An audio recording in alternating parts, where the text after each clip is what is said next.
Hello guys, hello everyone. For today's video, nandito po ako ngayon sa bahay ng nanay ko guys. Dumaan po ako para bisitahin lang po siya saglit.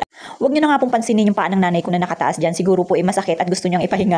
At umalis na nga rin po ako saglit. Tamang nagbisita lang ako guys sa kanya kasi maaga pa po yan. At sakto naman na papunta ako ng bayan kaya dumaan na rin po ako sa kanya. Pagkatapos ko nga rin po mag-withdraw dito sa San Pedro, dumiretso na po ako doon sa bayan, sa bahay. Kasama ko or ni ate na ating friend guys. At ayan, nandito na nga po ako sa bahay nila ngayon at nagkwento-kwentuhan lang kami saglit at tamang merienda po. At ayan nga po, kung mapapansin niyo, nililigpit ko na nga po yung aming naiwan or tirang cake. Habang si ate ay naghuhugas ng mga pinagkainan naming plato at talagang tambak guys. Tignan nyo nga, kasi dalawa lang po kami. Tatlo po kami. May apo po yan siya dyan sa room na merong sakit. Kaya ayan, tamang tingin-tingin na rin muna habang walang ginagawa at nakikipagtsikahan ng kung ano-ano kay ate. Tingnan nyo nga, sexy dyan si ate guys. At tamang nakabaklis, akala mo'y dalagang-dalaga. Yung pala, isa ng lola.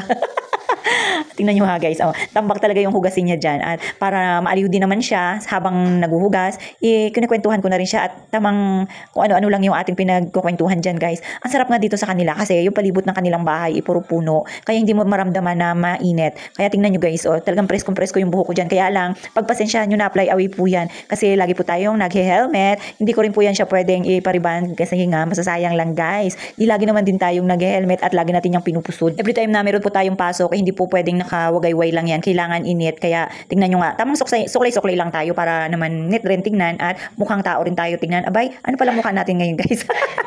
At yan, tingnan nyo nga po. Ang sarap ng hangin dito sa kanilang bahay.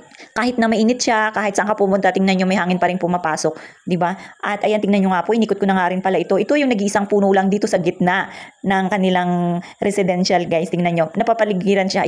Nasa pagitan siya ng dalawang bahay. Kaya magandang tingnan. Tingnan nyo nga po. Ang daming bunga.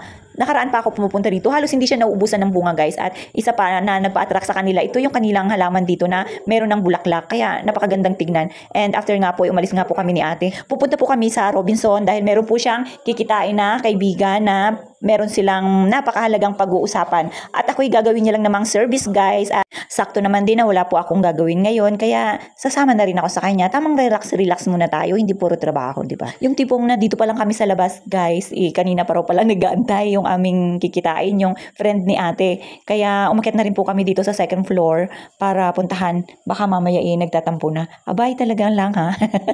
Uso pa pala yung tampuhan ngayon. At ayan na nga po, dito na kami sa second floor guys. Hinahanap na ni ate yung kanyang friendship dahil marami pala ito siyang mga business. Abay, talaga naman, payaman ng payaman si ate. Talagang hindi rin papahuli. Parang nirapan pa nga po ito si ate maghanap. Kasi itong mga tao na nakaupo dito sa lamesa, sa mga table, halos magkakamukha. Mabuti na lang talaga, malaking tulong ang cellphone. Kaya nung nakita namin, ayun, sabi namin, maghanap na lang kami ng table para naman komportable yung kanilang pag-uusap sa kanilang mga negosyo. At kami nga po ay nagtatawanan pa dyan dahil hindi namin alam kung ano yung o-orderin naming masarap talaga. Hindi nagsasawa sa kakakain. Yung tipong katatapos lang namin magmerienda doon sa bahay nila ate, ito na naman guys. Yung pupunta kami dito, ilang minuto lang ang takbo namin, dito na kami sa room. Tapos, o-order na naman ang aming kakainin. Abay, talaga naman, ganito talaga ang buhay natin. Pero ako yung nagtataka dito kay ate kasi panay ang kain at hindi naman tumataba. Ako lang yata yung tumataba guys. Abay, talaga naman. Sadyang sexy talaga ito si ate. Pagkatapos nga po namin kumain dyan at umupo ng pagkatagal-tagal, ayan, tingnan nyo, busog na busog o hindi halata. Bumaba na rin po pala kami at naghiwalay na sila. Natapos din yung kanilang pinagmimitingan sa sobrang haba guys. Muntik na akong mainip. Kasi guys, yung kanilang pinag-uusapan puro business at puro computation. Abay, panay ang total. Hindi ko alam kung matatapos pa ba yun or gagabihin pa kami. At yan, hinanda ko na nga yung aking sarili guys. Buti na lang, itong si ate, napansin niya rin pala na medyo naiinip na ako. Kaya, yun, tinapos niya rin kanilang pag-uusap. Ano yun? Ano yung product? Yung status. Tapos pinawak niya? Status na. Diba ang mawak? Sayang. Pero ano niya yun? Pera niya yun? Oo, pera niya.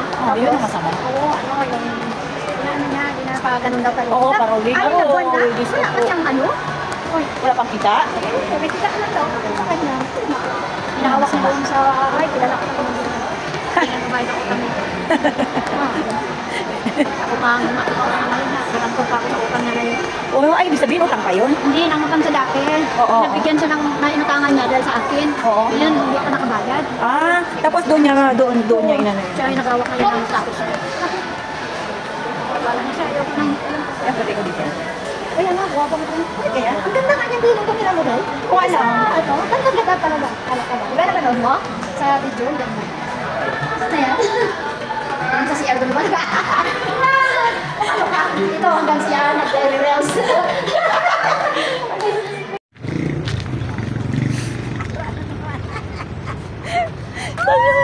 Service natin. Akala ko nga guys, nag-aya na si ating umalis, iuwi na kami. At ito, nag-aya na naman siyang magchawlong. Abay, nag-crave na naman talaga naman. Akala mo ay naglilihi. At ayan, syempre ako pa ba, pinagbigyan ko na dahil gustong gusto ko rin namang magchawlong. At ayan, dito lang po kami sa Post Saigon. Yan, dalawa lang kami ni ate ngayon, yung kanilang customer.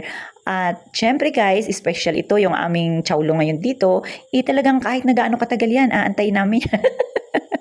Dahil iniwan ko ba to kay ate kung naglilihi to siya guys. Pero sasamahan ko pa rin siya dahil gustong gusto ko pa rin kumain ng chawlong. Kahit na pansinin nyo guys, nagdidilim na siya. Di ko nga alam kung anong oras kami umalis ni ate at ito nga patakip silim na siya. Pero kakain lang nga po kami ngayon. At pagkatapos nito ay tamang uwian na rin syempre. Pagbibigyan ko lang. Antay po kami ng aming chawlong.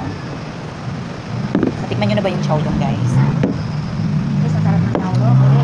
Mukhang nag-grave ito yung aking kasama sa chawlong. Yung pauwi na lang kami. Nag-invite pa siya mag-chawlong. So, paano ba yan? Kita-kits ulit sa susunod na video. Bye-bye po!